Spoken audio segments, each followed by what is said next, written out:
कल दो बड़े कांड हुए।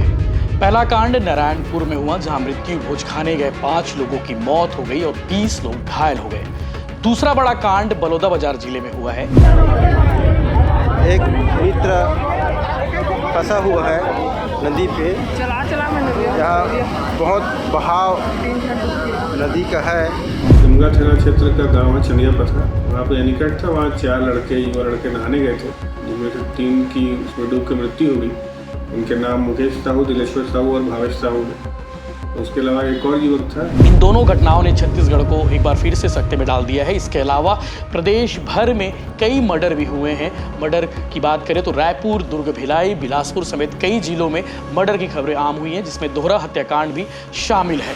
नमस्कार, जय जोहार, जय छत्तीसगढ़। छत्तीसगढ़ में कल 2 बड़े कांड हुए। पहला कांड नारायणपुर में हुआ, जहां मृत्यु भोज खाने गए 5 लोगों की मौत हो गई और 20 लोग घायल हो गए। दूसरा बड़ा कांड बलौदाबाजार जिले में हुआ है। यहाँ पर कुछ युवा नहाने गए हुए थे और डूबने से 3 युवाओं की मौत हो गई, जबकि एक युवा तैरते तैरते अपनी जान मुश्किल में बचाया है। दोनों मामला क्या है, सिलसिलेवार आपको बताने की कोशिश करता हूँ। दरअसल नारायणपुर का मामला आपको समझाता हूँ कि क्या पूरा प्रकरण है। नारायणपुर और बीजापुर जिले की सीमा पर अबुझमाड़ के एक गांव में फूड पॉइजनिंग से 5 ग्रामीणों की मौत हो गई है। साथ ही 20 से ज्यादा लोग बीमार हो गए। ये सभी ग्रामीण 13वीं के भोज में शामिल हुए थे। वहां खाना खाने के बाद सभी फूड पॉइजनिंग के शिकार हुए और वहीं जानकारी मिलते ही स्वास्थ्य विभाग की टीम मौके पर पहुंच गई। नारायणपुर के सीएमएचओ डॉक्टर TR कंवर के अनुसार दूषित खाना खाने के कारण 14 अक्टूबर से 20 अक्टूबर के बीच कई ग्रामीण बीमार पड़े। इन 7 दिनों में 2 महीने की एक बच्ची समेत 5 लोग अपनी जान गंवा चुके हैं। लगभग 20 से 25 लोग अभी भी बीमार हैं। वहीं एक महिला को भैरमगढ़ के सामुदायिक स्वास्थ्य केंद्र में भर्ती कराया गया है, जहां पर उसका उपचार जारी है। इस मौत से मतलब टोटल 5 लोगों की मौत हुई है और 20 से ज़्यादा लोग गंभीर रूप से घायल है, जिनका उपचार अलग अलग अस्पतालों में जारी है। इन 5 मौतों से इलाके में हड़कंप मच गया है। अब आपको बताता हूं बलौदाबाजार जिले में क्या कुछ घटना घटा है, जिसको लेकर प्रशासन में हरकत में भी आ गया है। आपको बता दें कि सिमगा थाना से लगा हुआ चंदिया पथर्रा गांव है और इसी गांव के एनीकट में पानी के तेज बहाव में बहे एक युवक और साथ ही साथ पानी के तेज बहाव के कारण चपेट में आने से 3 युवकों की मौत हो गई है। एक युवक ने बहाव के कारण एनीकट पर बने पत्थर को पकड़कर बैठा रहा, जिससे वो बच गया।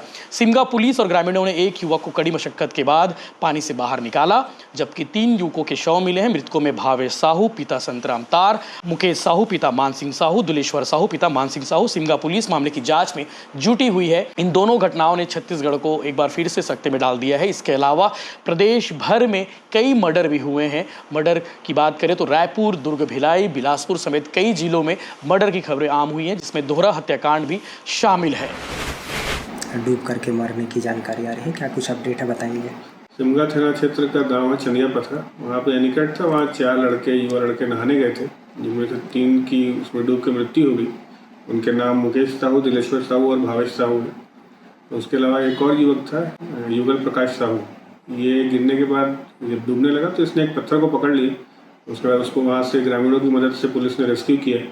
अभी उसके निचले अंग में कुछ प्रॉब्लम है, उसको बलौदाबाजार यहाँ रेफर किया गया है।